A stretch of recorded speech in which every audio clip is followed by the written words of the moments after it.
In today's video, I want to teach you an excellent indicator on TradingView that helps you to discover if the market is trending or not trending. To add this amazing indicator to our chart, here we click on indicators and we search ADX. We add this one, ADX and DI, which is written by someone named Beikabu Oyaji if I'm pronouncing the name correctly. Alright, this is the indicator, and as you can see, it's added here below the chart. First, let me increase the thickness of the lines so they can be seen easier.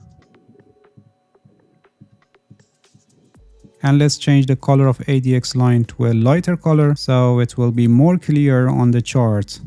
Alright, we're done here and now it's better. This blue line is ADX, Average Directional Index, and it's a non-directional indicator and it only shows strength of the trend regardless of the direction, whether the price is trending up or down. ADX is usually plotted with these two directional indicators. The green line is plus directional indicator and the red line is minus directional indicator, and together they form a trading system that was originally developed by Wells Wilder. The ADX line is derived from these two directional indicators, and these directional indicators are derived from directional movements which are calculated based on the difference between two consecutive highs and lows. The formula and the way that these lines are calculated are a little bit complicated, so I don't get into more details, and in practice you don't need them and you just need to learn how to interpret them. In case if you're curious on the formula and calculations behind this indicator, you can easily search in the Google and you'll find it in many websites. First, let me explain the ADX line. I removed the other two from our charts so it will be easier for you to focus on what I'm explaining. As I said, ADX line is a non-directional indicator and it helps us to measure the strength or weakness of a trend. It doesn't give us any information about direction. All it tells us is that if the market is trending or not trending, and if it's trending, how strong it is. This is a valuable information for you to decide to use a trend following strategy or non-trend following strategy depending on the market situation. ADX line moves from 0 to 100, and Wells Wilder suggested when ADX line is above 25, the trend is strong enough to use a trend following strategy, and when ADX line is below 20, there is no trend in the market and no trend strategies must be used. Many traders in every market use 20 as the key level of ADX, and in practice also deciding based on this level provides us enough information about the market situation. But depending on your trading strategy and also volatility of the asset you're trading, you may need to increase or decrease this level just a little bit so it will better match with your trading strategy or the market that you're trading, which by testing the past data you can reach to an optimal level. As I said, 20 is more commonly used level and it's usually good enough to provide us information about the market situation. So when ADX line goes below 20, we say that the prior trend is weakening, and this could be part of a pullback and consolidation before continuation of the prior trend, like what happened here or here. And when this being below 20 continues in an extended period of time, we can say the price is in a trading range. And in this situation, non-trend following strategies must be used because ADX is telling us that there is no trend in the market. For example, on this chart, you can see that here the ADX line went below 20 and remained below 20, as you can see, and this tells us that there is no trend in the market. And if you look at the price, you can clearly see that the price is in a trading range, and when a breakout happens and a new trend forms, the ADX line goes above 20, and when we see the ADX line is above 20, we say that the market is trending and it's strong enough to use trend following strategies. Again, here you can see that the ADX line went below 20, which could signal us a deep pullback and consolidation before further declining, or in case if it keeps staying below 20, which in this case